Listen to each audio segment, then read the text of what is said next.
we should take some kind of message home. The question is, are we ready to do something about it? Are there enough people up here ready to do something about it? In fact, we're all going to do up here. The problem is there's not enough in Congress yet. People say, well, how could we ever cut? And the president's like, oh, woe is me, we'll never be able to cut. Where can we cut?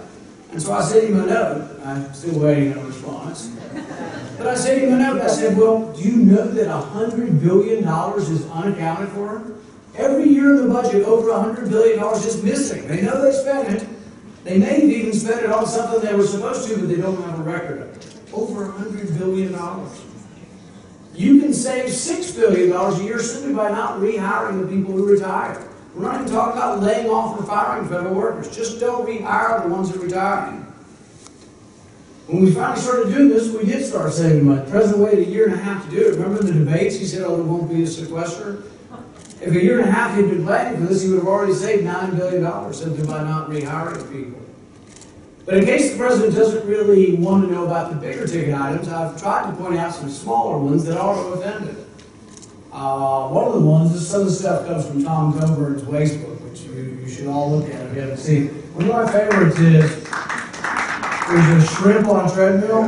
Yeah. And the question is, would a sick shrimp run less on the treadmill or less fast than a healthy shrimp? Does anybody know the answer? Who cares? I really think that the shrimp on the treadmill, I think it's part of the Let's Move campaign. The list goes on and on. I'll give you one more example. We spent $500,000 developing a menu for Mars. You know, because that's imminently coming up. You know, we have to be ready. So it's a great job if you've got a 26-year-old kid at home living in your basement, you wish he had a job or she had a job, pays $5,000, 2 weeks, all expenses paid in Hawaii, and you have to think about food. And the prerequisites are you have to like food. It's really hard to get this job. So after 2 weeks on Hawaii, $5,000, all expenses paid, what do you think a bunch of college kids came up with? Beer. Then I discovered the other day that we actually spent $125,000 developing a 3D pizza maker. So now we have a 3D copier that can make a pizza. I'm wondering if they're going to transport that to Mars or exactly how that's going to work. I don't know. Sometimes I'm encouraged, sometimes I'm discouraged. I'm encouraged when I see you guys all here that you're energized still and that you want change. But sometimes I'm discouraged. And I'll tell you one thing that happened not too long ago that sort of puts all of this in perspective and lets you know how much we really still have in front of us that has to be changed. There was a vote in the House on eliminating $3 million for Twiggy the water skiing squirrel. I like dumb pet tricks, and if you send me an email with one, I'll look at it because I think they're hilarious.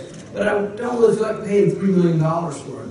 Twiggy the water skiing squirrel is a promoter that we paid $3 million to promote selling walnuts in India.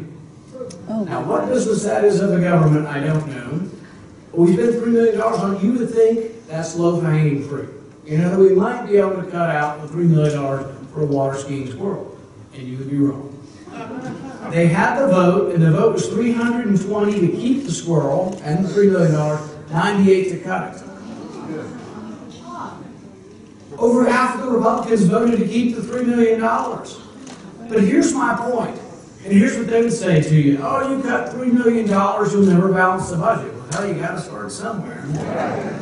But